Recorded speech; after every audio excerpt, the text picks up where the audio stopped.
Good morning, everybody. Welcome to Sunrise Daily. I'm Chamberlain Uso. It is a beautiful Friday morning from here in Lagos. Oh, yeah. I am Kayode Okikelu. And hope you had a great night rest. Welcome to a new day. You can do it. I'm Ayo Makinde. Go for it. Well, I just did. No, I'm telling the viewers. Okay. On your behalf. Oh, goodness. Well, there are always many issues, to look at. And, if we don't pay attention to some of those issues, they just seem to go under. Yeah. And that's happened. Well, of course, perhaps Chamberlain will always say that's the nature of news. Something always comes on top of what has been on the ground before.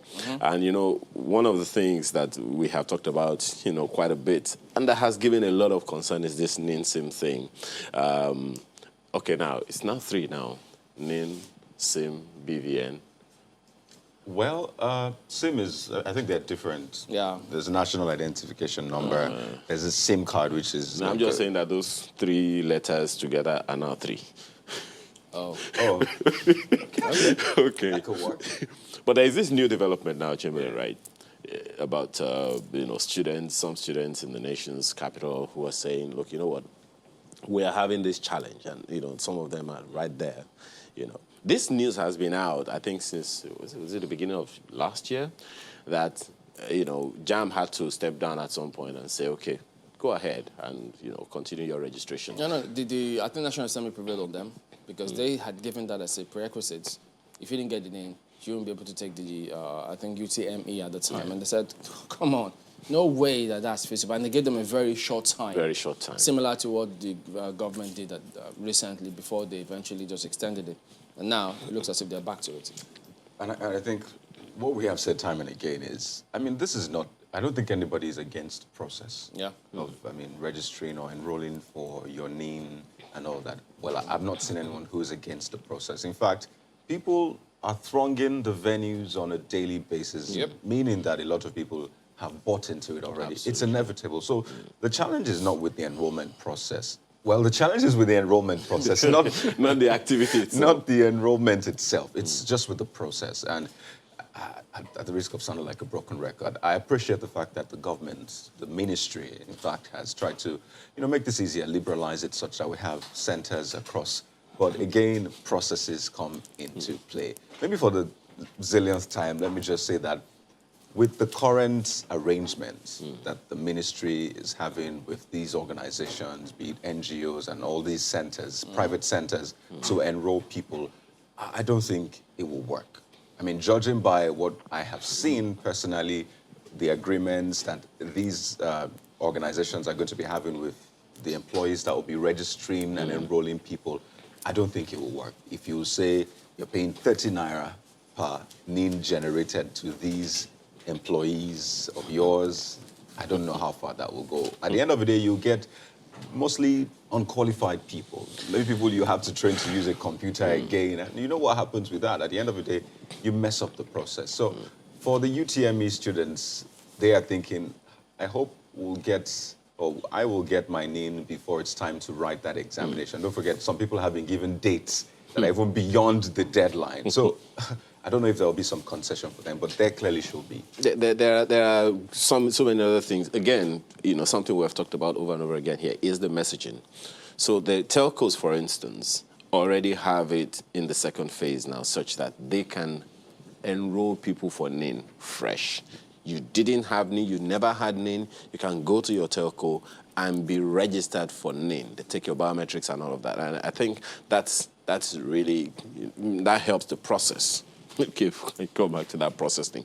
But then how are we messaging that out? How are we sending the word out about that one? How many people are even aware that's the next phase, so to speak, where how we are dealing with these things now? Otherwise, will we have the kind of crowd that we are having that you have seen on your screen this morning, that you'll probably even see any moment from now, how people are thronging NIMSI centers just because they need to register for something that will make their lives better as far as the federal government of Nigeria is concerned? Look at this. this is avoidable. Let's send the messages out to people. You can send, these messages in a way that people will get the message, and they'll just go to the telcos, go to the banks. That someone, technology savvy person has also said, what we already have, BVN as a biometric data collecting facility. Why don't we just harmonize that? You have a BVN, then you should automatically have a NIN. Why would that be difficult? Now, we're putting these students under pressure, to get this NIN by all means necessary, and endangering their lives while we are still contending with the pandemic. Well, I just wonder what else one can add to all of this, because, for instance, if someone who's registered to take JAMB, a student, gets there and says, look, I've gone there. I've done everything I could do. And the dates they gave me is maybe like June. What does the person do? Will he or she be able to, will JAMB accept that? So I think the concessions should be made for them as well. And then don't forget, you have to make concessions for them, the elderly, people living with disability, Women, children, and the men too, hey. Everyone. You have to make, but you get the point, really.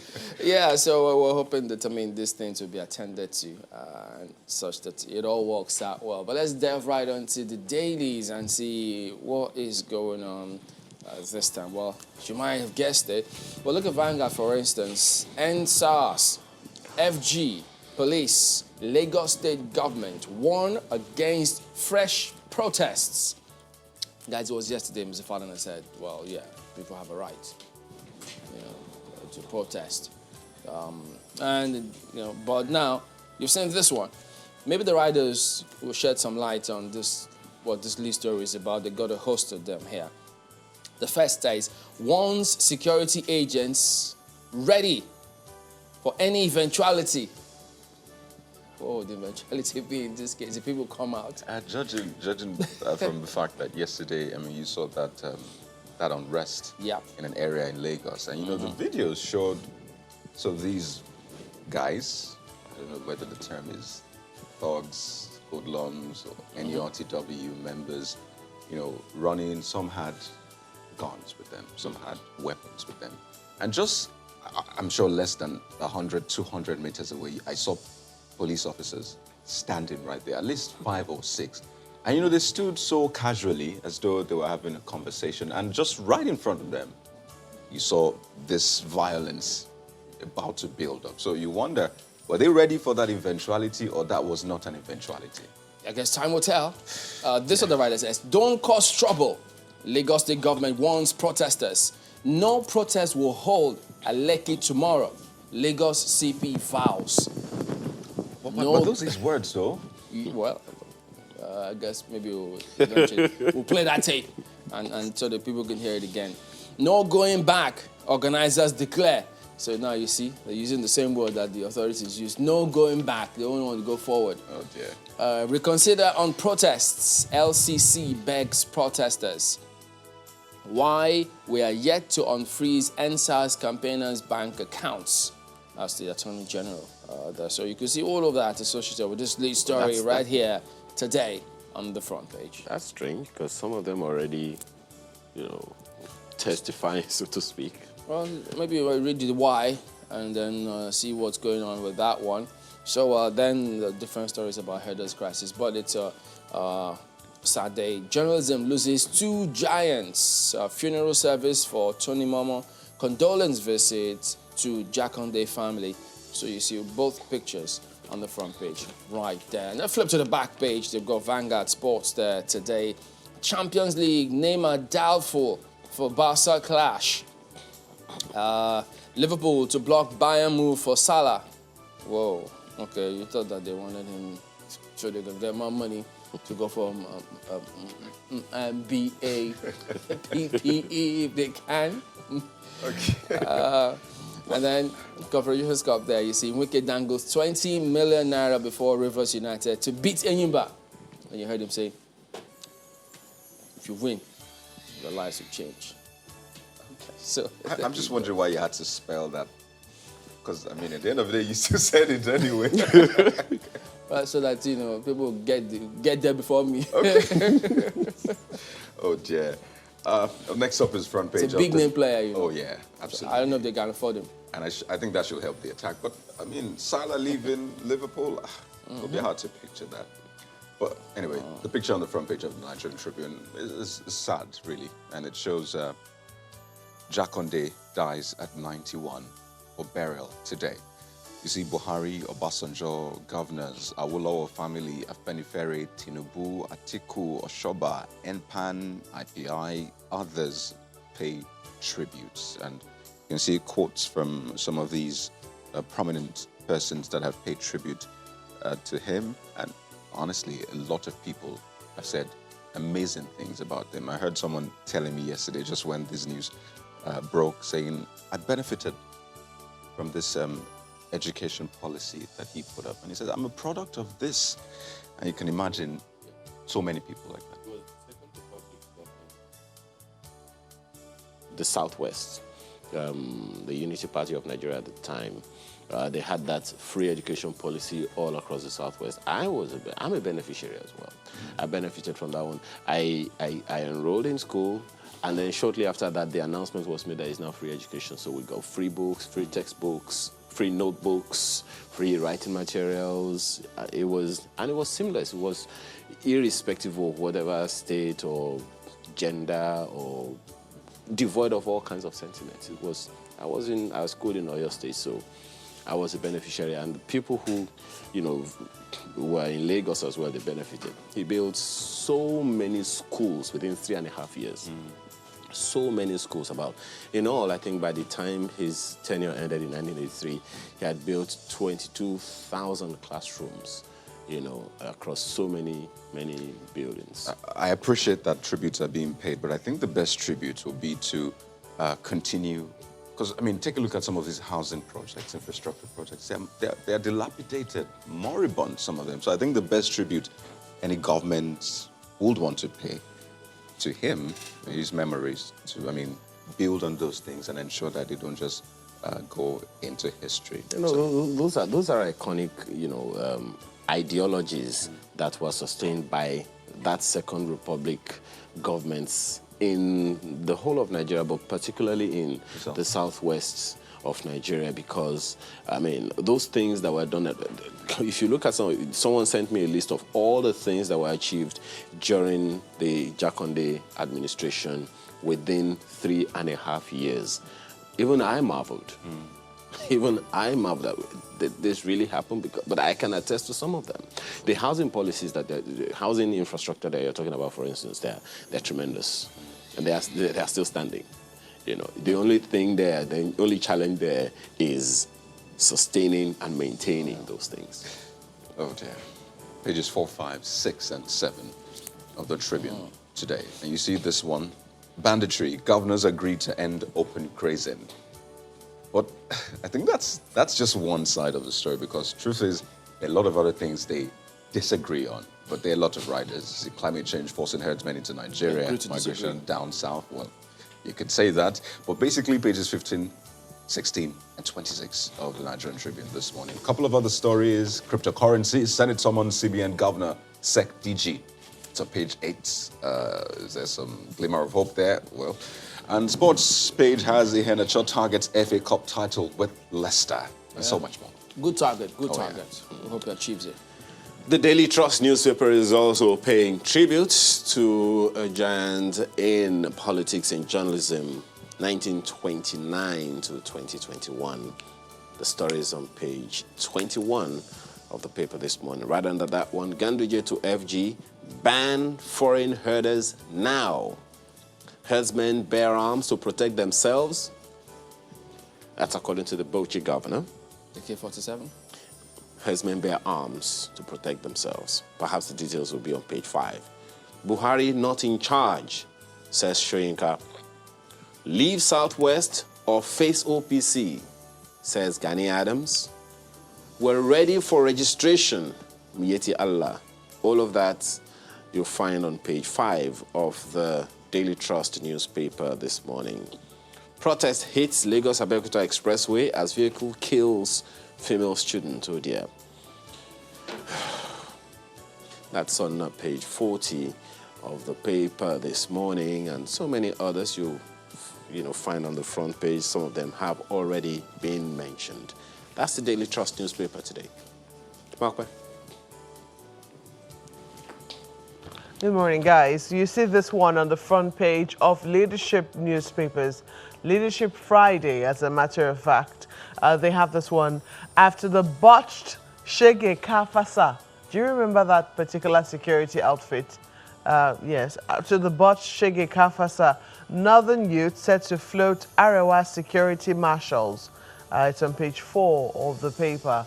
I think I came on the back of the announcement of Amotekun in the southwest. Then we saw an announcement of some security outfit named Shege Kafasa about that same time. And looks like that didn't work out. And they're about to float another one called Arewa Security Marshals. Page 4 will give you details. You also have this one here. COVID-19 pandemic delayed takeoff of South security outfit. That's according to Okowa's aide. So it's like we haven't seen the end of this regional, if you'd like to call it that, security outfits, even though those who have floated a couple of them now will tell you they're not regional. They're owned by states. You make of it what you will. Read the details. Southeast will unveil own organization soon, says official. Governors adopt ranching to accelerate livestock plan. Foreign herders holding Nigerians to ransom. That's according to Autumn.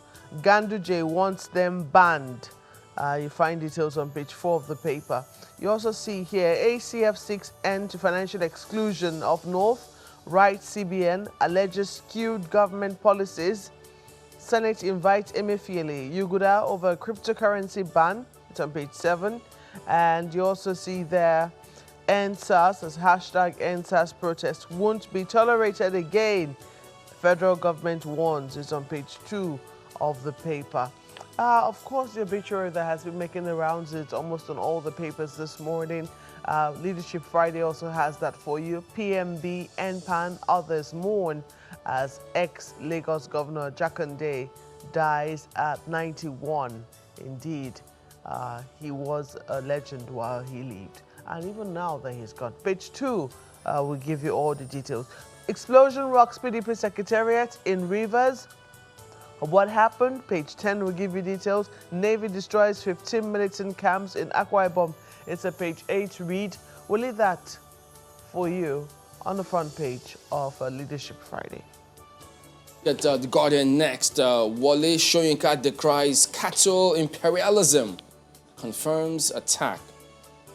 Berates Ogun police for lying over herdsmen invasion.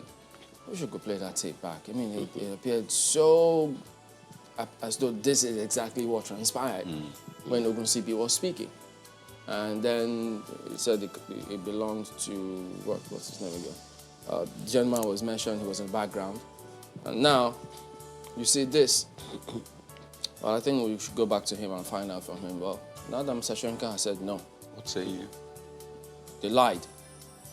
How did they respond? Autumn Rights Buhari says, demand for justice, not anti-Fulani. Request compensation for victims. And then says, Nigerians should bear arms for self-defense. Remember, this is the second government who thinks this way now. Is it going to spread the mindset, the thinking? Because, I mean, you have some people who are already thinking like this.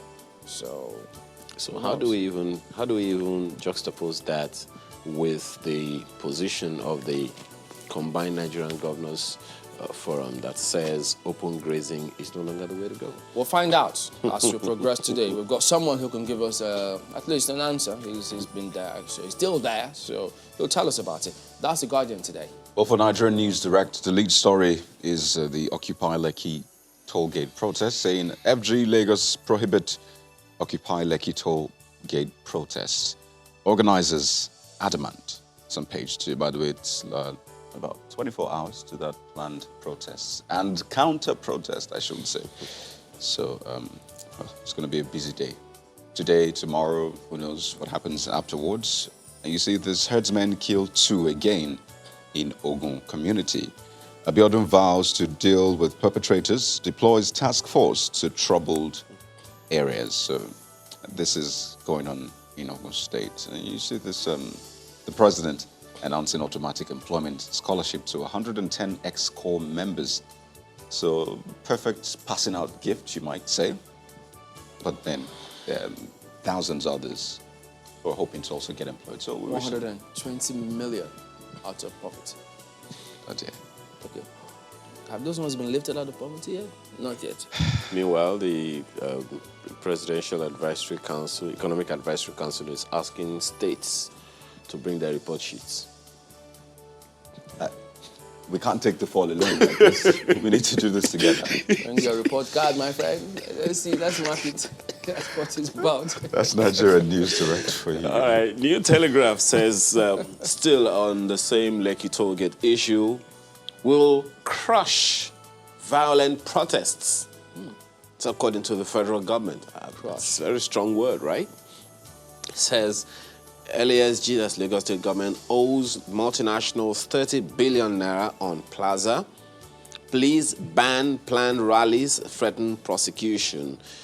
Well, you'll find also code, written there in red among several other stories this morning on the front page of the New Telegraph. And also right above the nameplate there, well, under the picture you see there, governors endorse ban on open night underage grazing. Ganduje seeks biometric capturing of all herders. The details of that you find right there. UAE bars Air Peace, stops flights from Nigeria. What's that about? Is that the reciprocity? What? Over COVID-19 containment measures. Okay. Well, the details are on the inside pages. That's the New Telegraph today. Newprint has this one for you. Well, it's very similar to New Telegraph. Occupy Lekki Tollgate is the hashtag Occupy Lekki Tollgate. Will crush any violent protest. Repeating verbatim just what was said by the federal government. Says security agencies ready for any eventuality. Social media under watch. Police read Riot Act. Lagos Attorney General cautions. It's wrong. Citizens have rights to assemble. That's according to Lakemfa and Action Aid. Page 6 is where you find details. You also see this one. Jakande lived for others. That's according to Buhari. It was austere, selfless, people-oriented. That's according to MPAN and IPI. And Tinubu, Atiku, Lawan, Omoagege, Gbajabia, Miller, others more on page 20 has all the details for you. You also see there, herders. Northern Coalition faults governors on ranching. Wants federal government to take responsibility for harm done to herders. Carpets royal fathers, political leaders for opposing regional security outfits. You may want to know what that is about. You also see NERSAL facilitates 148 billion naira investment for agriculture, agribusiness. I have no power to audit NNPC CBN. That's according to the Auditor General. Perhaps questions have been asked in that regard, and he's saying, I have no power. Please, it's a page 9 read for you. At the bottom, terrorists did not kill 20 soldiers in Northeast. Army clarifies. It's on page 9 of the paper. You also have this very emotional one here. How bandits made Zaria woman widow days after wedding. Wow, what a nightmare. Page 15 will give you details. Let's leave it there for Blueprint Newspapers. Well, look at Daily Independent. Occupy Lekki Tollgate. FG vows to stop planned protests. We will resist NSAS protesters. Lagos government and then CP. So both of them speaking right there. Nigeria-Dubai impasse intensifies as UAE bans all flights. I mean, those who were at the airport yesterday going to Dubai, they had to return back home 2 days ago or thereabout. They were just there at the airport. There was no communication from anybody whatsoever. And then they said the flight was eventually postponed indefinitely. So communication, messaging, of all of these things. If it had been in the works, you'd have thought that they would have informed citizens. You do well to inform them because somebody already thought about this. But, you know, there's a time is money and time is spent. So if you don't put people with such mindsets at those kind of positions up there, there'll be, well, is it collateral? Well, some sort of damage anyway. Well, that's it. When they look at some of the dailies here today, we will be back in a moment. Stay with us.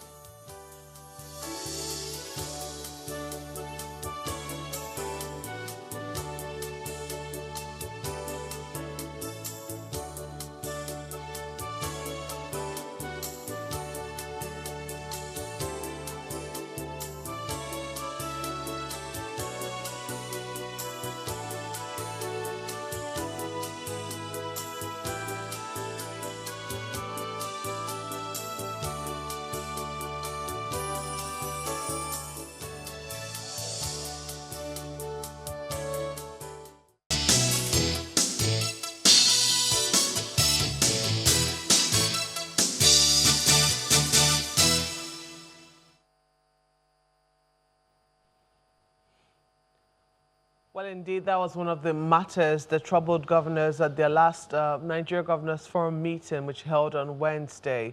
They issued a communique yesterday, I think, and that went out. But it raised certain questions, first on the vaccines and then also on the raging issue of farmer and herders, which has been going around the country. What consensus was reached and how do they intend to implement? We have with us this morning Abdulrazak Bello Barkindo, who is the head media and public affairs of the Nigeria Governors Forum. You're welcome to Sunrise Daily this morning. Thanks very much for having me. Okay. You have, well, you put that communique together eventually. However, you know, people are still not sure about the thorny issue of vaccines. There's CACOVID, which is a private sector initiative, and we saw some controversy brewing there this week between BOA and CACOVID. We do not know if the plans of the governors is very separate to what is happening in CACOVID and why it is that they can't harmonize. Did they bring that up at all? Yes, I think that came up, and essentially the forum was asking the CACOVID members to at least, you know, shelve the, differences and ensure that the vaccines reach Nigerians. Governors have been very proactive, you know, in the pandemic period, and it's been very, very hectic for them because, these vaccines were said to be delayed into coming into this country because, a lot of countries that produce these vaccines would have to use them on their public first. But governors are trying their best. The country is trying its best. The NGF is in touch with the NPHCDA towards, procuring these vaccines. And, some of the minor, skirmishes or clashes that came up among the private sector has been of concern to governors, but I think they're trying to address this in the best way possible so as to ensure that vaccines get to this country as quickly as possible. So is the efforts of the private sector separate to what the governors themselves are doing? Well, at the moment, every state is making an effort to see. I know that a lot of people are even approaching, states with their personally procured vaccines. But, every vaccine has to go through clinical trials and approved, FDA restrictions. So it's probably a tall order to say vaccines are going to get here like next week. But there are a lot of efforts being made by states and by the private sector, and it's all for the good of Nigerians. So it's a very coordinated effort, regardless of who is bringing it here. Is it really? Only recently, Bill Gates, philanthropist Bill Gates, did say that he doesn't think that the focus for Nigeria and, of course, other developing countries should be vaccines. When we consider just how much, for instance, we're earmarking towards vaccines and how much needs to be spent on revamping the health sector. If there was anything that came out, in the wake of the coronavirus pandemic, it was, the shameful state of our healthcare sector. And one would think that that's where we would focus on rather than on vaccines. Yes, we need to get the vaccines, but do we do that at the expense of how much needs to be spent on the health sector as a whole? Well, I think in as much as we are in partnership with the, Bill and Melinda Gates Foundation here in Nigeria, it's important that we also listen to our leaders. If you listen to the Chatham House address of the chairman of the Nigeria Governors Forum only a couple of weeks ago, he itemized, this improper perspective, because the NGF had been very proactive, in working with addressing this pandemic issues. And look, we can't say the entire country is in a panic, because only 6 states account for about 70% of, this pandemic. And the country has done a lot, in ensuring that, this is kept under control. But some people argue that only 6 states account for the burden because perhaps only 6 states have the strength to test and actually see what's going on there. I agree with you to some extent, because when in March last year, that's in March 2020, when this thing broke out, only about 4 testing centers were available. But, by October, there were testing centers all over the country. Unfortunately, a lot of people do not even know that testing is free. If you go to Maitama Hospital, for instance, you'd spend virtually less than 5 minutes to get tested. But a lot of people don't want to get tested, or don't even approach, or broach the idea of getting tested, because, they're afraid that they're going to be stigmatized. But it is necessary that if you want to live a free and, equitable, in a free and equitable society, it's good to go and get tested. I know a lot of countries where tests are going on and people are moving freely. The only thing is to observe, the protocols. And, life goes on.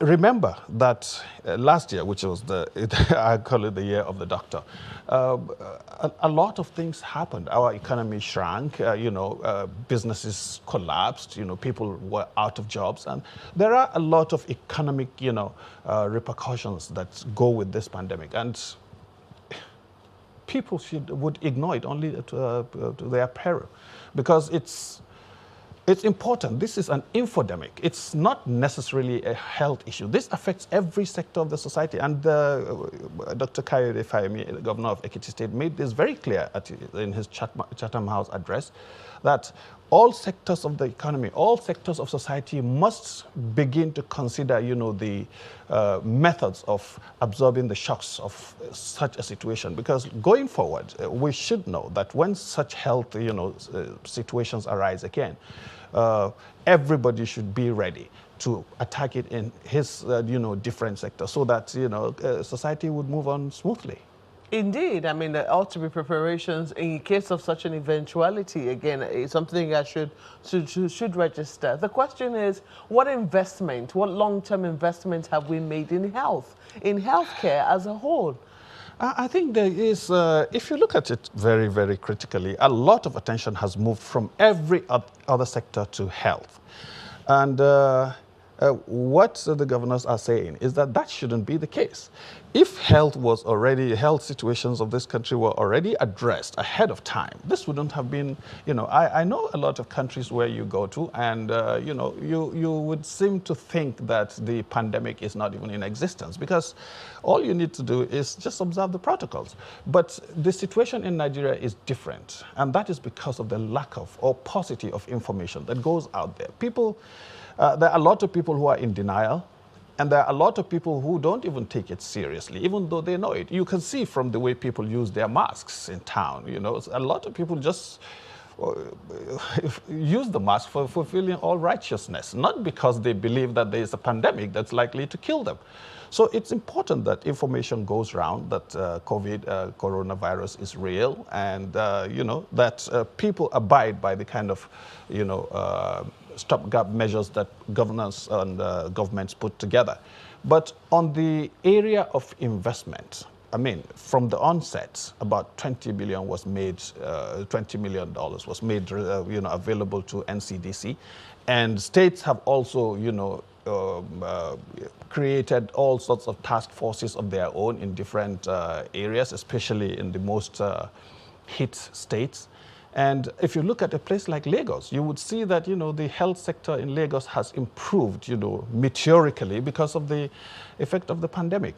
But still, I must say, there are, measures that are not in place. Oxygen canisters are not available all over the place, and there's shortage of, shortage of treatment, essentially. But that's not to say that nothing is being done. A lot is being done, and the response has been very, very commendable. What we sense is a lack of will. I mean, for a lot of people, it would seem that what we want to do is just throw money at the problem. I mean, this is healthcare. Okay, yes, the money we used to allocate there was not enough in the past. We're going to increase it astronomically. In fact, there'll be grants, there'll be aids, there'll be all manner of things. But it would seem that nobody is really willing to do the assessment that needs to be done to know where the investment should be made and follow through. In terms of what do the people need to ensure that, assuming such a disease, another disease should come up again, we're first of all able to pick it up early, respond to it rapidly. Because some people say one of the reasons why we quickly escaped Ebola was because that matter was handled at a private hospital with, a doctor who knew what she was doing at that point in time and had a high level of suspicion. So it would seem that we haven't quite understood, or we do not have the will. We haven't summoned that will to do what we ought to do by the healthcare sector. No, Maope. I think I'm happy that you raised the issue of Ebola. You should give credit where credit is due. Nigeria approached the COVID-19 pandemic from a position of strength because of the, Ebola situation. The whole world, the global health sector has commended Nigeria for its approach, for its, handling of Ebola. And I think the same attitude has, enveloped, the corona pandemic. The Nigerian governors were very, very proactive. I remember in the first meeting sometime in February 2020 when the Minister of Health came to address the governors on something else like the health insurance, and they said, no, you have to address us on the issue of the pandemic. So indeed, and since then, I hate to cut you short, but it would seem, yes, indeed, we were all agitated in the beginning when the pandemic broke out, and we saw that move, almost, a panicky move. But it seemed that since that time, the zeal has since left us. It would seem that since that time, we have not been able to follow through with what is needed. I'll give you an instance. Only recently, our correspondents were at the isolation center in Gwagwalada, and there was just a doctor and 2 nurses, to look after the number of patients that were there. In the peak of the pandemic, of the COVID-19 pandemic, we wouldn't have had that sort of situation. No. That's the mistake people are making. The isolation centers are not treatment centers because there is no, vaccine yet, and there is no medication for the coronavirus. What people do in isolation is to stay away from the general public. That's why isolation centers are created. It still doesn't justify the fact that you had just 1 doctor and 2 nurses, 735 patients. Actually, I would say there shouldn't be a doctor there. There should be nurses who are trying to control your movement with the general public. Because that's what it is for. Patients to 2 nurses. Who work there, on the shifting system. That definitely doesn't speak to. And if you go to the National Hospital as we speak, we're actually in some form of crisis because almost on a weekly basis, they're recording Nigerians who are resigning to leave the country for greener pastures. Even right in the middle of the pandemic, we saw other countries bring planes to pick our own medical personnel out of the country, to treat their own people. And it was that none of that rang as an alarm in our heads that, we had a problem in our own healthcare sector. I wouldn't know about, the brain drain from Nigeria is always constant. Every time you look around, you see doctors trying to go to, areas where they think they're better paid. But, doctors forget that they also swear to a Hippocratic oath where they are supposed to take care of the people who probably sponsored their education first. I'm not against, That is not in the oath. Their oath is to save human lives. Yes. It is not to take care of the people who No, look but- after the education first. No, but That's not in the oath. But the scholarship, I mean, the responsibility is first and foremost to your own people. Unfortunately, going back to this idea of people coming to pick up our doctors, it's probably because the effect of the pandemic has not been felt all over the country. If we have 36 states and only 7 states are responsible for 70% of this, it's very likely that because of the paucity of information, people think this does not affect other parts of the country. I mean, we should consider ourselves lucky. There are countries that are very, very, adversely affected by this, and a lot of people are dying. People are not dying like flies, like they're dying in other countries in colder weathers. So it's probably the reason why most Nigerians think this is not a serious, or this is a political issue. In other words, would we say, would it be fair to say that we have missed another opportunity to have done right by our healthcare system? No, judging from where we started and where we are today, I think we haven't missed any opportunity. We probably have not done enough, but I think the opportunity has arisen where our attention to healthcare has become more robust than it used to be.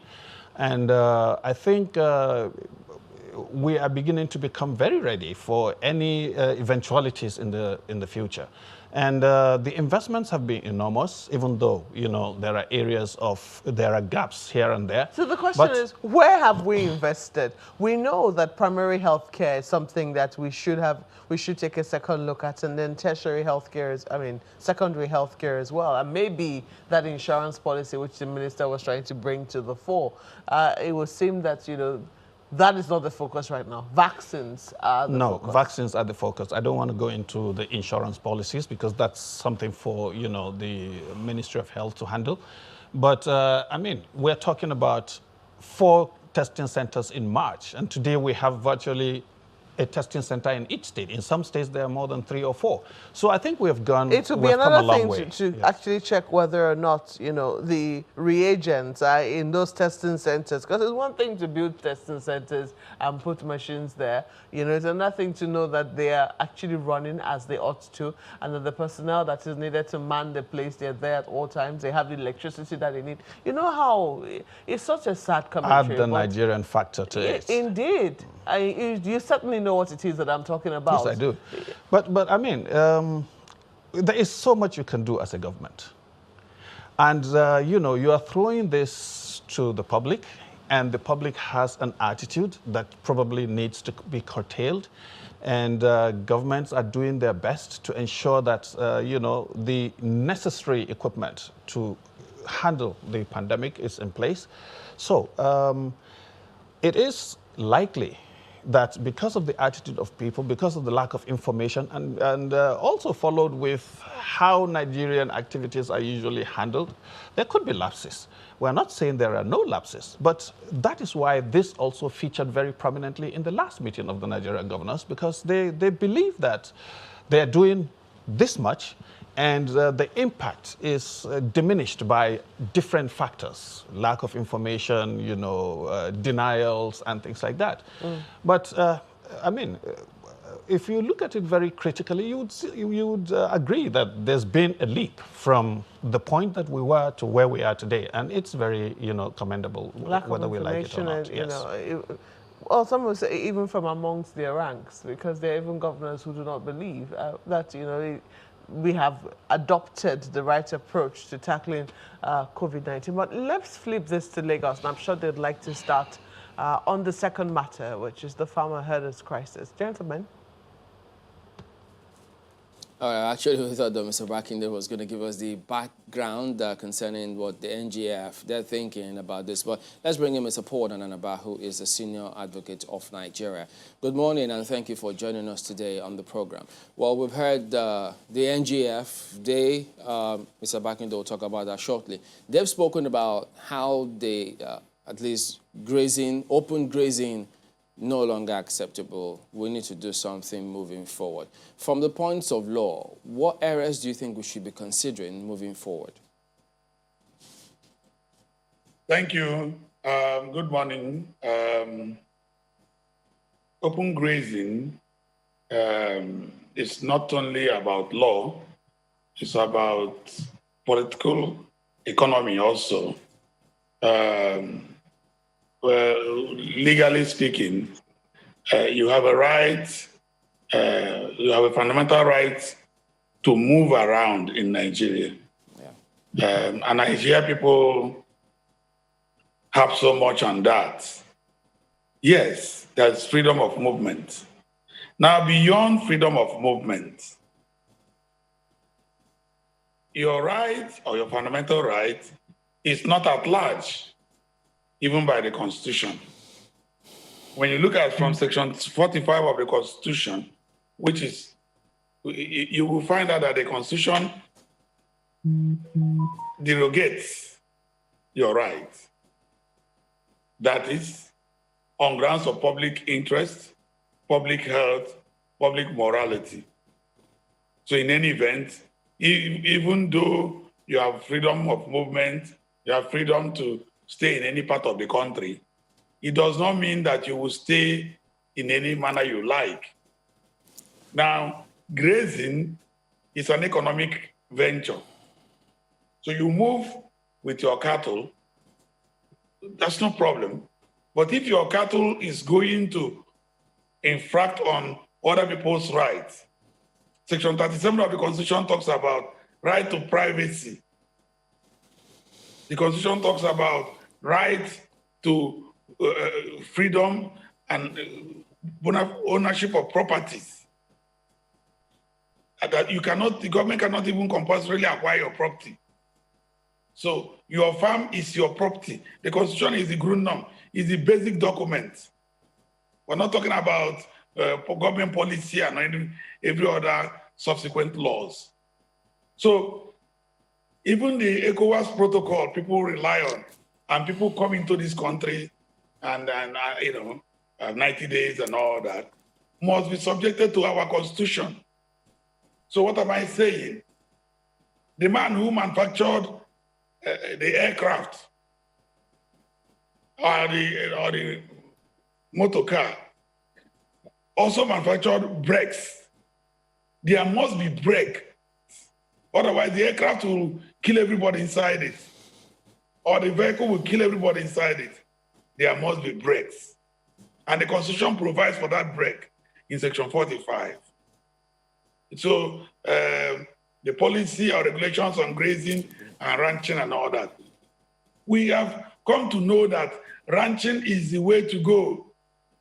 In those days, the population of Nigeria was very little, so there were so many places to graze. But you cannot pursue open grazing today. And I'm happy that the governors have realized that. Some groups in the north have realized it.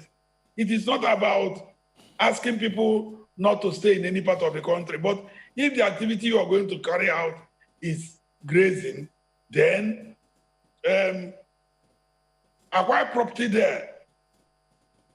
I hear people say you can, every Nigerian owns everywhere in Nigeria. It's not true. This Land Use Act Section 1 says in the lands in a particular state is held by the governor in trust. So when you hear that the governor says people cannot go to the forest and turn the forest as a den for arrest and kidnapping and killing of people, the governor is right. All right, Dr. Anadaba, what we'll do, right, is we'll get the mindset, the current thinking of the governors when we return in just a moment, and then get your response to that as well moving forward. Please stay with us.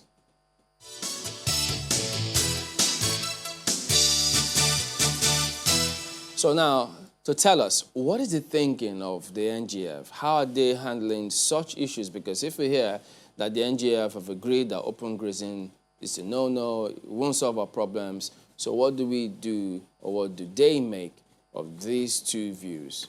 Makwe, can we get back into to speak on that?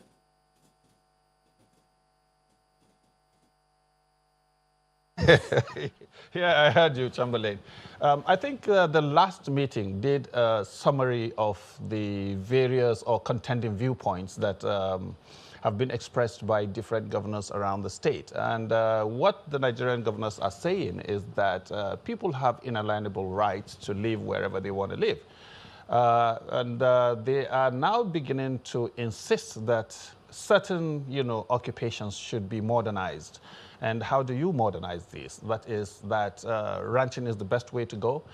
And actually, the meeting was inconclusive as far as, resolutions were concerned, because if you check the communique, they are saying that there's going to be a meeting of all the 36 governors, and that meeting is going to be in person, where everybody is going to be present. And these various, viewpoints would be harmonized so that a solution would be found, or a permanent solution would be found to how, cattle herders and herdsmen, handle their occupations. But come to think of it, some of these views actually are not the views of the collective. These are individual views, and that's why the meeting has become, inescapable. But over time, I believe, governors will come together, and whatever they decide will be forwarded to the NEC, and a decision or a federal decision would be taken on this matter. That suggests that at the moment, some governors still have those different views. So until that meeting holds and then the positions are harmonized, they can't move forward. Because one thought, the states themselves, those who think that, no, there shouldn't be any of such actions, open grazing anymore, don't they have rights to take certain steps to ensure that what they have said is actually actualized? Well, I'm happy that the lawyer on this program has, quoted certain sections of the Constitution that grant everybody, the right to live anywhere he wants to live in the country. And it's impossible for any single state to say that certain people are not welcome in their states. Of course, this is a problem that's all pervading. The Northwest is, battling with the issue of cattle rustlers. The Northeast is battling with the issue of, insurgency, and banditry is in the North Central. So you are probably talking about, a number of criminals or criminally minded people who just look like they are coming from a certain section of the society into another. I think the most important thing is to ensure that there is adequate policing in this country so that criminals are, handled as criminals. But it's I think, a failure on the part of the information dissemination sector of this country that certain ethnic groups have been, unfortunately, banded together and, described as criminals. I don't think that is the right thing to do. I think the kind of information we throw out has, affected the, the mechanism for addressing this situation. So it's not that there is no coordinated view. The Northern States Governors Forum had sat. All the 19 governors had resolved that this is the way to go, and they are the ones who actually have citizens going around with cattle. Remember that these cattle are not necessarily owned by Northerners alone. A lot of the cattle are also owned by Southerners. So it's very commendable or exciting that the governors have now agreed to come together and modernize this occupation of, cattle grazing and, revert to ranching. Whether or not the next meeting comes up and resolves this issue is a matter to be seen. But I believe that, the way forward is being handled appropriately, and in due course we'll see how this matter is resolved permanently and for the better of the country. I think this is something you might call a deciding factor or a huge litmus test for the Nigeria Governors Forum. And frankly speaking now, listening to the members of this forum, governors, listening to their view on the security challenges, which of course is peculiar to their state, you will know that you have a job of work to do at the forum. For example, governors saying, well, we need to ensure that people own arms so they can protect themselves. Some others say, well, we need to review the ECOWAS protocol. You have a governor saying, well, all Nigerians have access to the forest reserves. And this goes on and on. In fact, a governor dialoguing with bandits, another governor saying it won't work, really. I mean, you can never solve this by dialoguing with bandits. But you get my point, basically saying that almost all the governors have their personal views and maybe state views as to how this should be tackled. So, frankly speaking, how far can the forum go in solving these challenges? Because don't forget, aside the Nigeria Governors Forum, you have regional forums, Southwest Governors Forum, North Central Forum, Northern Governors Forum, and they all have dissenting views. So really, how much of a success, frankly speaking, and I need you to be frank with us, can the Nigeria Governors Forum achieve in this situation? Kayode, I agree with you that, you know, that's why I call them contending issues, viewpoints. But the meeting, that's why there is a resolution or a decision to bring all governors together under one roof at the platform, at the forum, so that they can, you know, brainstorm and, look at the best way to resolve these issues. Because when such issues are not deliberated at on a common ground, there is a likelihood that people can go around and make statements that would contravene each other's. But at least in the last meeting, there was a unanimity of viewpoints, even though it was virtual. And I think this brings to the fore the fact that they want to sit together, and that's why they said, okay, then let the next meeting be in person, so that everybody would be there and everybody would express his opinions, and they would coordinate or they harmonize these and come up with a resolute decision that would, ameliorate these things. Because when governors, this is probably an intellectual exercise. Everybody has, the Constitution behind his table, and they can go into them and come up with whatever decisions or whatever interpretations they think they have. But we're talking about people here. We're talking about the right to live anywhere, and we're talking about the economy, because this is something that binds Nigerians together. You can't let this just flow like anybody can do what he wants. So I think, frankly speaking, to mention how you want this to be addressed, governors are going to be very brutally frank with everybody. They are going to come up with a resolution that's going to solve this once and for all. And that's why they want to meet physically, which they haven't done since the beginning of 2020. So I think we should await how they are going to attack this matter and see if it resolves the problem finally or not. It is Ms. Barkindo. So let me take this to Mr. Ananaba SAN. Well, right now it will seem like so many people are looking at this issue.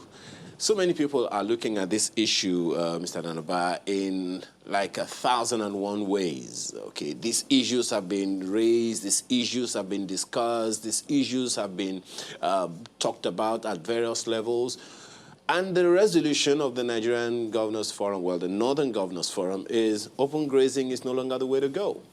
Meanwhile, the issues that arose are yet to be resolved. People's farms have been destroyed. Little or nothing has been done in form of compensation. Southwest as well, so many such issues have arisen, and some of those issues have raised tempers to tethers. So one doesn't even know what is going to happen next. Just yesterday, the papers were reporting that 4,000 herders were moved from the south to a place in Kaduna, 4,000 of them, and from what we gathered, they were being profiled. So it raises the issue of justice.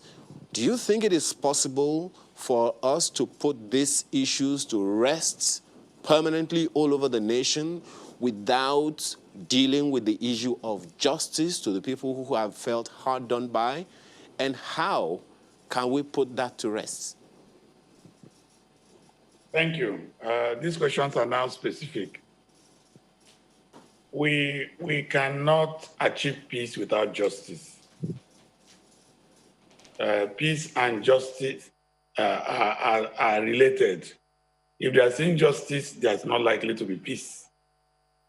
The issues are multifaceted. Let me start from the point the distinguished governor was talking about. Now, everyone has a perspective of these issues. And the issue is that in Nigeria, we have grown to not to look at things objectively for a long time. Even the governors and the other Nigerians, we should begin to look at things from the perspective of national interest. Now, the issue is, where are the headers from? What political party are they likely to be? What religion? We should put those things aside. The Constitution is very clear.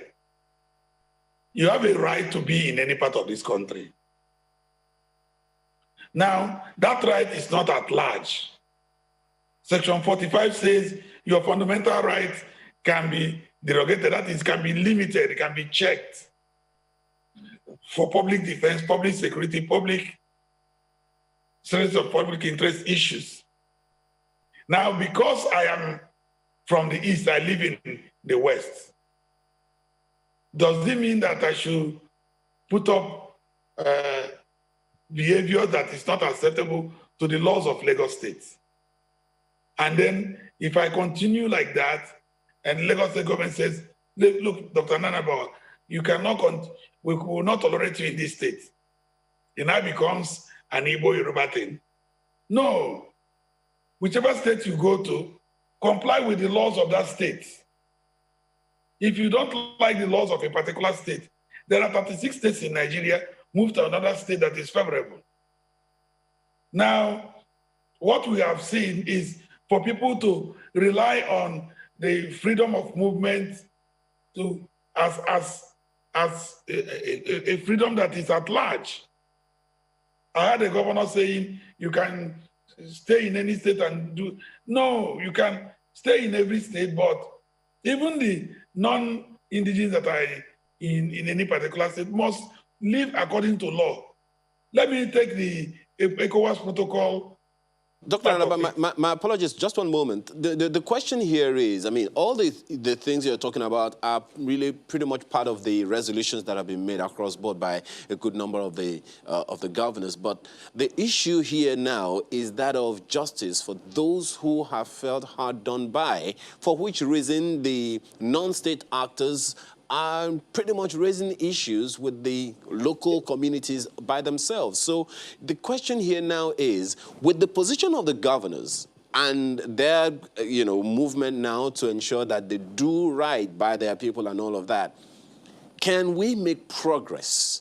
Can we achieve the desired peace without justice? Yes, we can. We can. Okay, go on. We can, because the Constitution provides for it.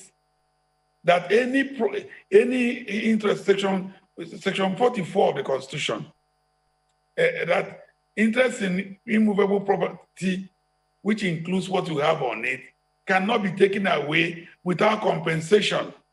Constitutional provision, the governors have nothing to do with it. Our fate is not in the hands of the governors. Now, there could be public interest litigations on that point, but I will counsel that the government should set up a committee or a commission to look into compensation for those that have been wronged. But it's not even about property alone. A lady is reported to have lost a husband barely a month after marriage. How do you pay compensation in that? That takes me to national orientation. Where is National Orientation Agency in all this? The orientation in the country has gone awry. I urge the government to impress on National Orientation Agency to wake up on these things. There should be national dialogues, discussions, so that the right information will be passed on to Nigerians. What is going on is wrong information. If I could just, just bring this up, because, I mean, yes, information is very critical, and the right information too, I might add. But when the Bauchi State governor was responding, you could get the sense that when he says people can live in any part of the country, the forest, people can stay wherever they want, I think there are a number of things there. Because we've heard the governors, when they met in the Southwest, say, look, no one is asking anybody to leave anywhere. They're not driving people out. They're only saying, look, the criminal elements who are in the forest reserves have got to come out of those areas. And of course, for some reason, the message will always be twisted for persons who want to be mischievous about it. So, and they've said it time and again, no one has any right to tell anyone who lives in any part of this country to leave. No, the laws are there. Anyone can do business in any part of the country. But yes, there are rules that people have got to comply with. But then the northern governors are saying, open grazing is no longer sustainable. That's a different kind of messaging. Now, when the governors meet, we don't know if there'll be regional meetings before the general NGF meeting. Now, ahead of that meeting, how would you suggest, or what kind of issues would you suggest they consider? How should they consider it in light of all of this messaging going on all over the place? That was where I was shortly now. It is not only about law. It's not only about the communique of the governors. Many Nigerians have taken the wrong information in already. The governors should look at how to address the information part. National Orientation Agency, the governors should begin to, even on their own, encourage dialogue and information dissemination. Much more, the governors should be able to ensure that Nigerians understand what they are saying. It's one thing to say something, it's another thing for the citizens to understand what you're saying. Now, if a governor is speaking now, the first thing is, where is this, which state is he from? What part of the country is he from? So we should manage that. And please, the issue is not about where one is living and all that. It is about whichever state you are in Nigeria, wherever you are from. The Constitution protects you in every state, but the Constitution does not protect you in criminality. Take the forest we're talking about. This forest is not bona vacantia in law. What we mean by bona vacantia is that it's not no man's land. Somebody owns the place. There are no freelance in Nigeria today. So if you're going to stay in that land, do you have the consent of the people who own the place? What type of business are you transacting? It's not only about forests. There are also people from the south who are maybe in the north or the west, other parts of the country, who are engaging in criminality. That should stop. Nobody should defend a criminal. So if a criminal activity is going on, the governor, as the person voted for in that state, should take steps to dislodge such persons. We have seen governors in their own states demolish buildings where kidnappers have used as kidnappers there. That is legitimate. That is right. And that is what we are talking about.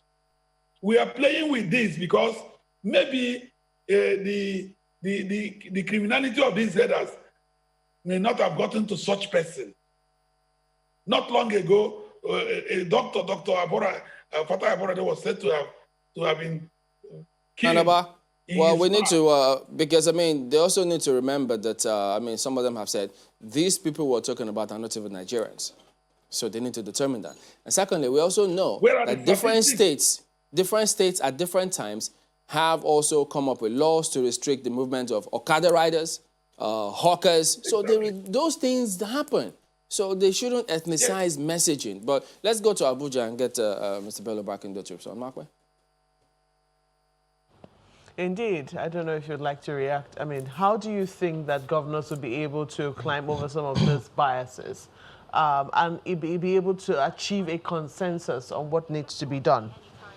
Well, Maupe, I believe that, I must thank Dr. Naba for all the, suggestions that he made that governors must look into. And the NGF platform is a platform for consensus. And when governors meet, they brainstorm. Each governor comes up with his ideas or his understanding of what the Constitution says about one portion or another. And eventually, rub minds and come up with what benefits or what should benefit the general public. And I believe that some of these things are rather subjective and political. When they sit and look at them holistically, I believe they're going to come up with resolutions that will benefit the country generally. How is the politics of 2023 also shaping this? Because amongst the governors, when you speak behind the scenes to some of them, there is distrust. They believe that amongst themselves that, some people are trying to further their political ambition, and that's the reason why some of these things are coming up. Is that playing any role from your point of knowledge? I don't know about that. I don't know. The NGF is essentially a governance institution, and we parry away, the political, undertones of whatever is being discussed at that level. What the NGF stands for is to further the, governance mechanism in Nigeria and ensure that all governors, see things from the same perspective of making life better for the ordinary Nigerian. The governors so I don't that's see essentially politics what in it this. stands for, but it is no stranger to the politics of what happens in Nigeria, and it has not been insulated. Indeed, the Nigeria Governors Forum was at one point at the heart of the politics that played out, I think, prior to 2015, when you had that controversy over what number was greater than what number in the election of the chairman of the forum. So, indeed, I'm sure that the Nigeria Governors Forum is aware that it is essentially dealing with political animals, so to speak, for lack of a better phrase. However, how is it able to take that into cognizance? Because if you say that you want to shy away from it, perhaps, that's one of the reasons why they might not be able to make real headway. Are they in any way, saying, look, guys, we have to shelve this? Indeed, they have to acknowledge the fact that a number of them could legitimately hold these ambitions. But if this suspicion is not addressed headlong, do you really think that they will be able to make any progress? No, I think what you're referring to is a bridge that has been crossed already. In the last couple of years, 5 or 6 years, nothing of the sort has come up. Governors come together and put their political caps behind and sit to resolve what would benefit the Nigerian public. I can't see politics in this. I see human lives. I see an occupation trying to be going extinct. So it's a matter of how you want to better Nigeria. It's not a matter of where you want to go as a politician. People are dying. The sustainability of an entire generation is, slipping out of through our fingers. So it's not a matter that would, be addressed through political manipulations. It's something that has to do with human life and human occupations, and they're trying to address it. You can see the seriousness of the governors when they say we have to meet, we have to come together in the same room and discuss and resolve this. It's far away from what politics brings to the table. And that's how I see it, sincerely speaking. It's not going to be affected by what political undertones are influencing what people say, because people are dying. Indeed. Well, we sincerely hope that that is the situation, that what you say it is what it truly and really is. We have to thank you very much for coming on the program this morning. Abdulrazak Bello Barkindo is the head media and public affairs at the Nigeria Governors Forum. Well, that's it for this segment of Sunrise Daily. Is back now to you, gentlemen in Lagos.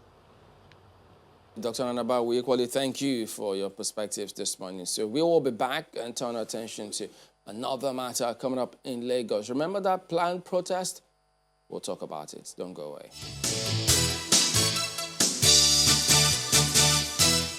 Some NSAS proponents have given notice of their plan to return to Lagos Lekki Toll Gate. To be specific, they want to return there on Saturday, February 13th this year. The occupied Lekki Toll Gate flyers have been circulating online, with the proponents threatening that Lagos will burn again. Let me be clear. While peaceful protests are the constitutional rights of Nigerians, violent protests are not. At this time, the chances that any peaceful protest will be hijacked are very high. Based on the intelligence and disposal of the federal government, some Nigerian activists have linked up with others outside Nigeria, including subversive elements they view to destabilize the country. Any modernism to violence, the name of NSAS, will not be tolerated this time. The security agents are ready for any eventuality. A situation in which 6 soldiers, 37 policemen who are murdered in cold blood or hoodlums would not repeat itself.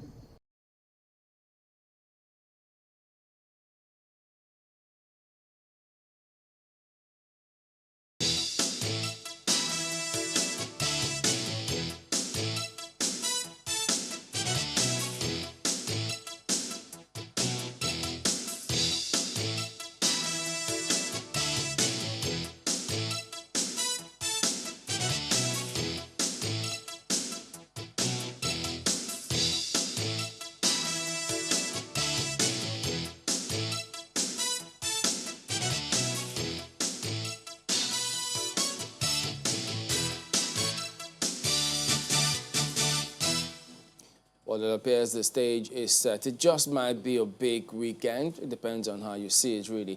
But yeah, as you've seen there, Mr. Gbenga Motosho joins us now. He's the Commissioner for Information in Lagos. Good morning, and thank you for joining us today on the program. Well, we've heard the Minister of Information speak about the planned protest. So tell us, what is the position of Lagos State government on this?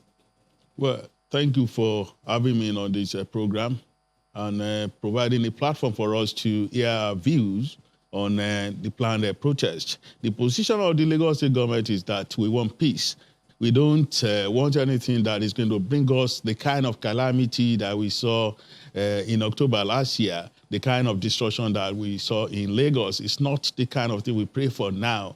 We are trying to rebuild the minds of Lagosians, the people who loved one another before, who were doing everything together, who are the kind of camaraderie that the world was seeing. And all of a sudden, some people just came and destroyed this cord of unity among the Lagosians. We don't want to bring that back again. The kind of commotion that we saw, the kind of destruction that we saw on a scale beyond belief, on an imaginable scale. We do not want to see that kind of destruction again, loss of lives and all of that. So if people are saying they want to protest, Lagos State government is saying that they don't have to do that, because there is no basis for it, and there is nobody who prays that the recovery we are seeing now should be reversed. So the position of the state government is that there should be no protest.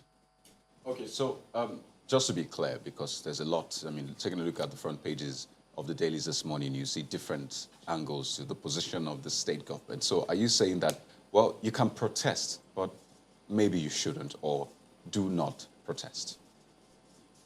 Well, what we are saying as a state government is that you can see there are two forces arrayed against each other now.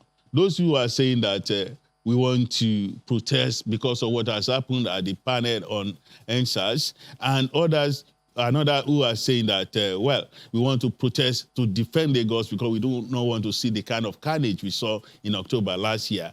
So when these two forces are arranged against each other, you can see that there is eventually going to be a collision. And the collision could be bloody. The collision could be destructive to Lagos. The collision should bring us back to where we were in October last year. And we do not want that. So Lagos State government is saying that there is no need to test the resolve of the government to protect law-abiding Lagosians. There is no need for you to protest on the basis of what has not happened. I mean, if you are talking about what has happened at the panel, I do not see how that has become a basis to spark a protest. Another protest that may be hijacked and then turn bloody to everybody. Nobody knows how violence can end. So the position of the government is that there should be no protest. Let there be peace. Okay, so I mean, judging from some of the tweets that have been put out on social media regarding this protest, they are saying that, well, seeing the progression at the judicial panel, the fact that the property, the Lekki Toll Plaza, has been handed over back to LCC for repossession, and they feel that, well, this process has not been concluded with. Why do that? For them, that is the basis or part of the basis for the protest. And looking at some of the pronouncements, you've said that there will be a counter-protest and you don't want a breakdown of law and order. Isn't that a responsibility of the security agencies to say, well, we'll be on ground to ensure that there is no breakdown of law and order? Because you say that you want to ensure that those who are abiding by the law, and don't forget the Attorney General says that, well, you have a constitutional right to protest. So shouldn't this be the security agencies saying, well, we'll be on ground that day to ensure that there is no breakdown of law and order, just so you can engage in your constitutional right?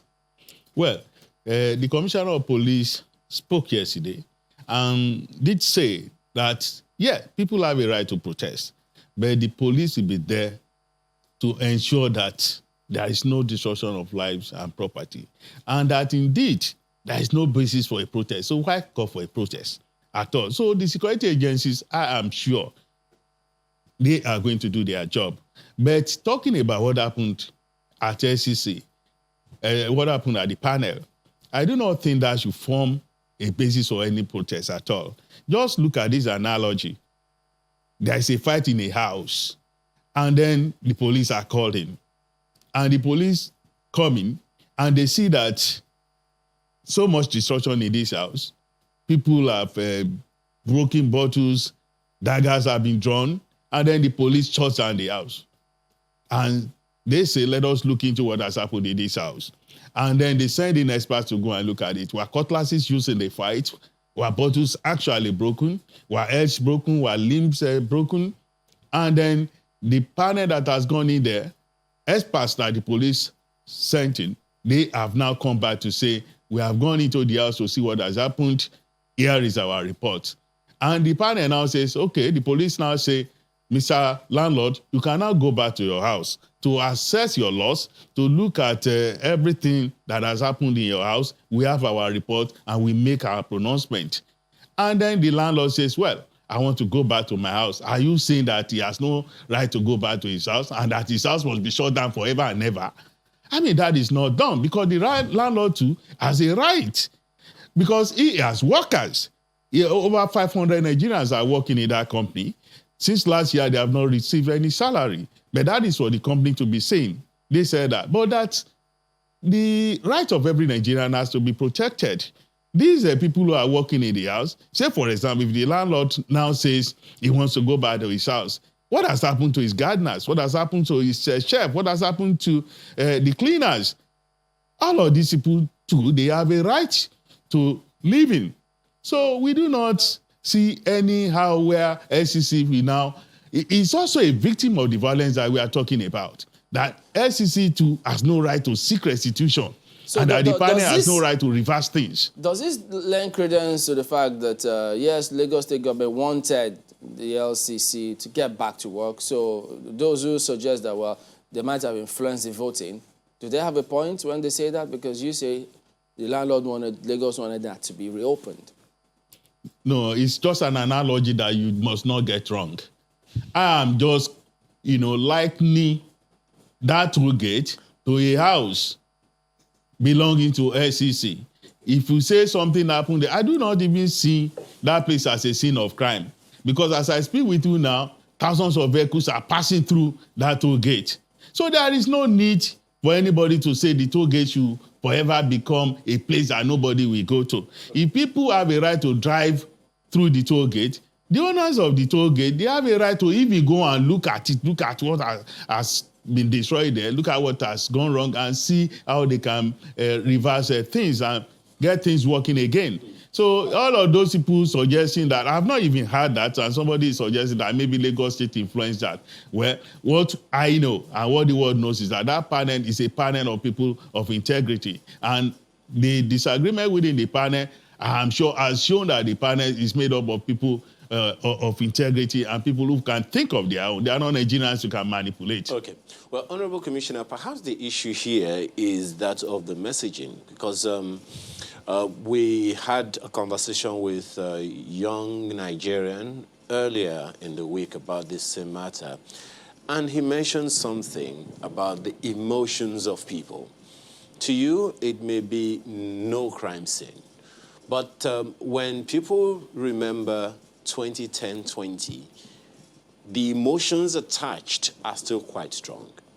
And question then would be, how has the state government, even before the pronouncement of the panel, attempted to assuage those tempers, the emotional connection that people have to those things? Because up until now, the word is out there whether or not people believe government when government says there were no killings. As far as people are concerned, security agencies opened fire on them, and for them, that, is a very touchy one. And consequently, when you just, make a pronouncement and just go and open the toll gate, so to speak, it will be like, you're not even sensitive to the people who you govern. How do you respond to those? First, let me just correct the misconception that the toll gate is being reopened. The toll gate has never been shut down. Like I said, as we speak now, there are thousands of vehicles passing through that place. So it's not been treated as a crime scene. If it has been treated as a crime scene, the place will have been cordoned off. No vehicle will be passing through the place. So the pronouncement of the panel that the owners of the toll gate should go back there and see the destruction. And maybe they will need to talk to their insurers. Maybe they will need to reassure their workers that it is not all over for them and that they are resolved that someday they will return.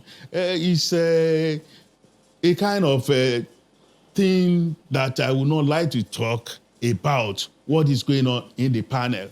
I would not like to go and talk about that, because whatever anybody says about that may influence whatever the outcome of the panel is. It can be contemptuous of the panel. It can be, against whatever should be done. It's against the norm that whenever a panel is set up, you now begin to talk about what is going on there and what is likely to be the outcome of it. I would not want to go into the details of whether people died or not. But all I know is that even as a journalist, if the Nigerian army goes anywhere to kill on the orders of the commander-in-chief, they do not need to lie about it. They went to Saki Biam, they didn't lie about it. They went to Odi, they didn't lie about it. When they went to Tompulo's village and killed even chickens, they didn't lie about it. And what they have said at the panel, and it is left for the panel to now pronounce that, yeah, people died, and Lagos State government has done what should be done. The first to set up a panel to look into all these matters, and the first to just say, okay, when we need to pay compensation, the money is there. The Lagos State government announced that it's putting down money that anybody that needs to be compensated, anybody who has anything against SARS, anybody who has anything, whether before or after the events of October 20 last year, come to the panel and do everything. So I do not see why people should see it as an emotional matter.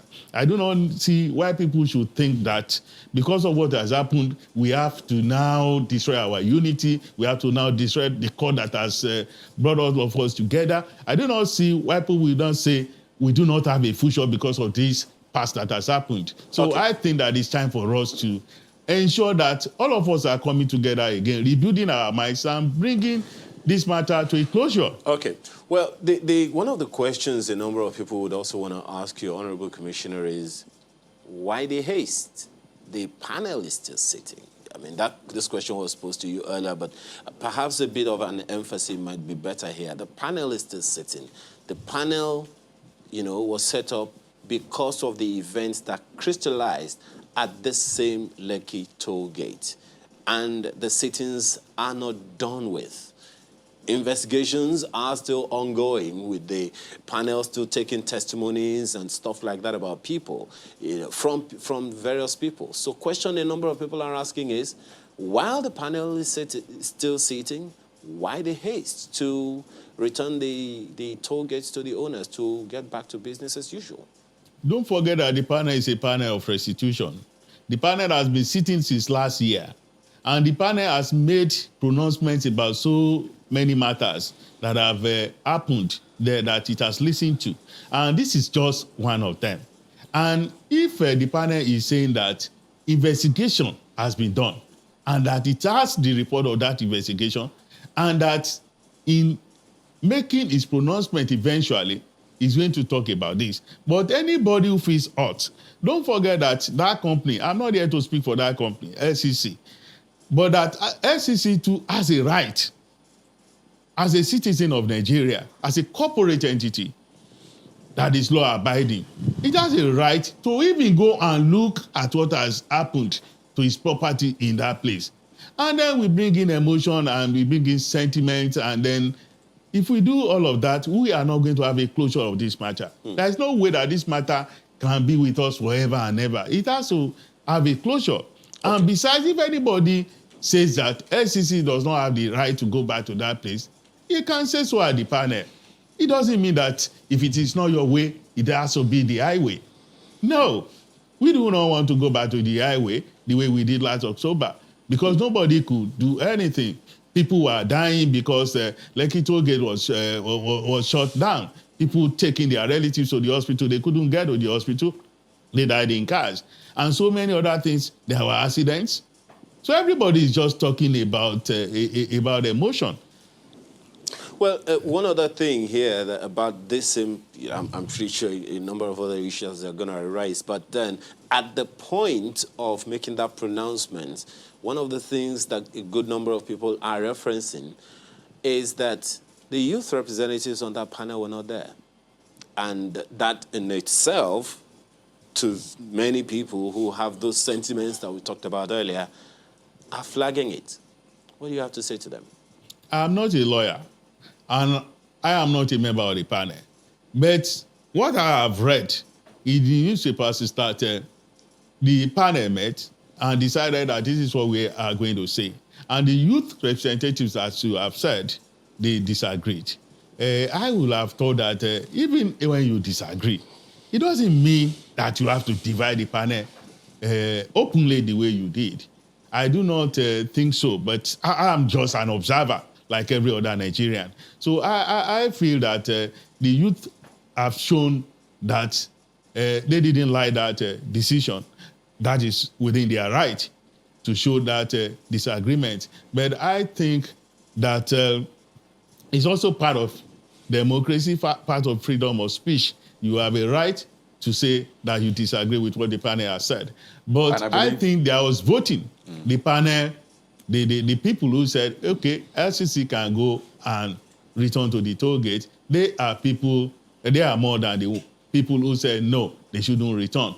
So the panel's decision remains the panel's decision because the panel is legally constituted and it has the authority to make pronouncements about matters brought before it. So I feel that, as they say, majority carries today. And that's what exactly happened there. Right. Well, I think it's rather curious to me personally, and when you ask the protesters to wait until the panel is done with before they can now say, well, we agree or disagree. When I mean, an order has been given even while the panel has not been concluded or the investigations have not been concluded for the repossession of that property. So it's kind of tricky for a lot of people, pulling all that together. Why ask us to wait when you didn't ask the repossession to wait? But, also, I realize that over the course of government saying don't embark on this protest, you've always referred to what happened last year with the EndSARS protest. And the question I would like to ask is,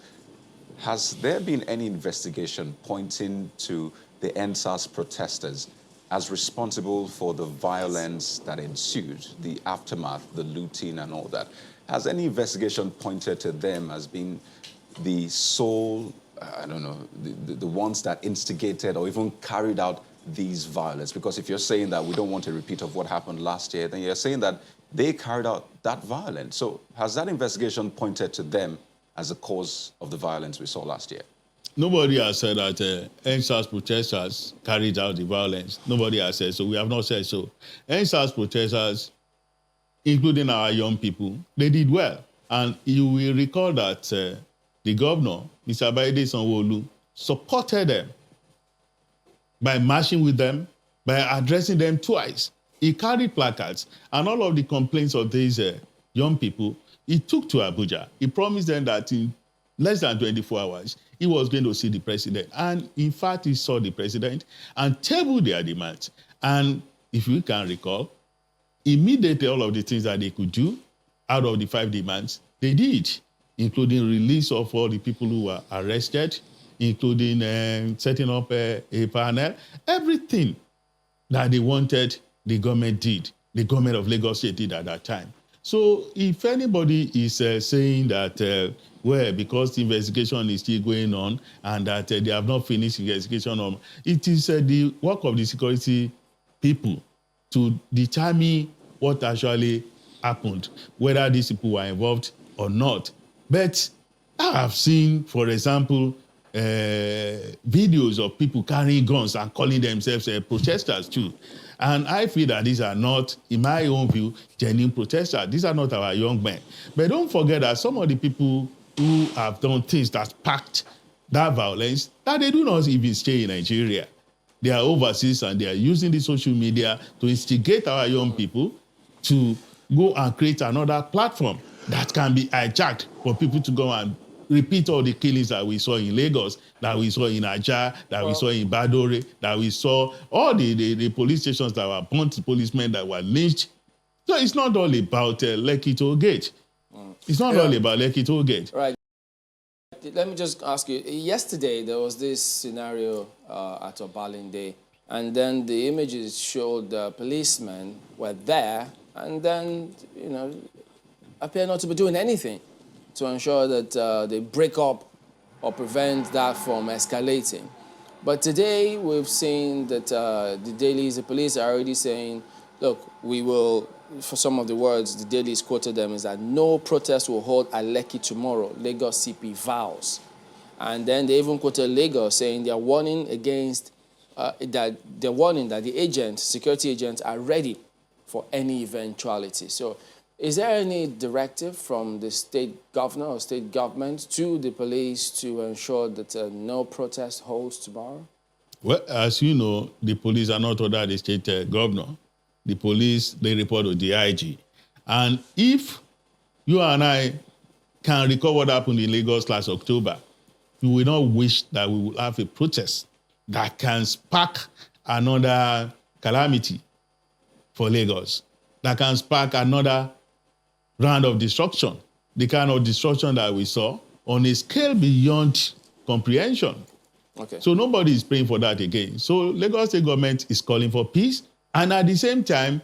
so there's no such directive from the government? This directive from the governor is that there should be peace, there should be no protest. Because we believe that if there is a protest, it can again be hijacked. Yeah, but what is wrong with the police saying, listen, anyone coming up peacefully to protest, well, yes, but anyone coming up to either try to hijack or make it violent, we will arrest you. But I'm not here to talk about the police. I know that the police, they know their job, they know what they can do, they know how to do it. If there is any protest that is violent, the police know what to do. if they say they don't want any protest, they may have seen what you and I are not seeing. So anyone that goes out there peacefully cannot be arrested, of course. I do not know whether anybody, I mean, the NSAS protest started as a peaceful rally, as a peaceful march. And like I said, the governor himself marched with them. But we have all seen how that protest was hijacked. We have all seen how that protest became a platform for destruction. Yeah, but there were people who hijacked it. So isn't the law enforcement agency supposed to go after those who hijacked it? Of course, the law enforcement agencies will go after them. So they can't and I'm sure they must have gone after them.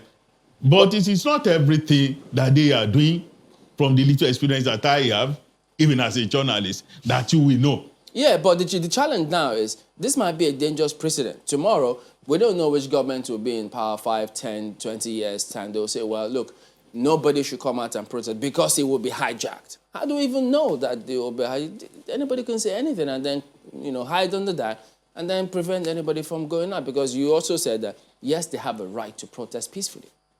Don't forget the foundation of all of this. There are two groups. One saying they are going to protest because SCC has been asked to return to Lekki Toll Gate. Another is saying that they are going to protest and defend Lagos. And that the kind of carnage that happened in Lagos last October must not be allowed to repeat itself again. But so if these two groups are raged against each other, I think it is necessary for the government to come in and say, hey, we are not going to be an umpire over this kind of thing that can lead to bloodshed. And that is what the government is saying. We both know that, look, we've seen it in other climes. Two groups are protesting. The police is in the middle. If anyone tries anything, they arrest anybody and they allow people to protest. We've seen this. It's not the first that will happen in the world. But just finally, ever since the toll, they've not started collecting the toll, traffic has been flowing. So when the toll comes back, what's the government going to do to ensure that they maintain that free flow of traffic and not see a huge tailback? Well, everybody is talking about SCC being asked to return to the toll gate. It's not as if they will go there and begin to start collecting toll tomorrow. I do not think so. The kind of destruction that has happened in that area is going to take so much time to repair.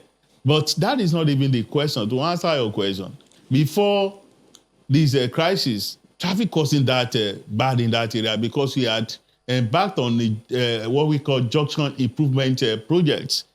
The first roundabout and the second roundabout, they've been locked down and expanded to take more vehicles. So on that corridor, traffic has been flowing better than it used to. Well, we'll hope that all of this will be sorted and that tomorrow that everything goes well. But thank you for your perspective this morning, Mr. Gbenga Omotosho, Commissioner for Information in Lagos. Thank you. A quick one before we go from Professor Enakena says herders' lawlessness should now be an issue for national security discourse. Otherwise, Nigerians will resort to self-help, and that might result in full-blown anarchy. Nigeria must not adopt a wrong attitude. We're almost on the verge of civil war, which our economy can't sustain. Well, we also see messages from Ayoade Shorunke and Don Seggs and Comrade Dare and Pamela Ugweze and Joy Jayesimi, Henry Eunonu, Ogundiro John, and a number of other people. We have to thank you for sending your messages and comments, and hopefully we'll be able to do them when the week starts. Today is Friday. Thank you so much for staying with us throughout the week, sending your comments and messages. I'm Mark Welgun Yusuf. Do have a lovely weekend. And I'm Kaide Okikielu. Thank you so much for joining us. I'm Ayo Makinde. Please remain safe. And no matter what happens, have a blast, a fantastic weekend. I'm Train Balino, so I'll see you next time.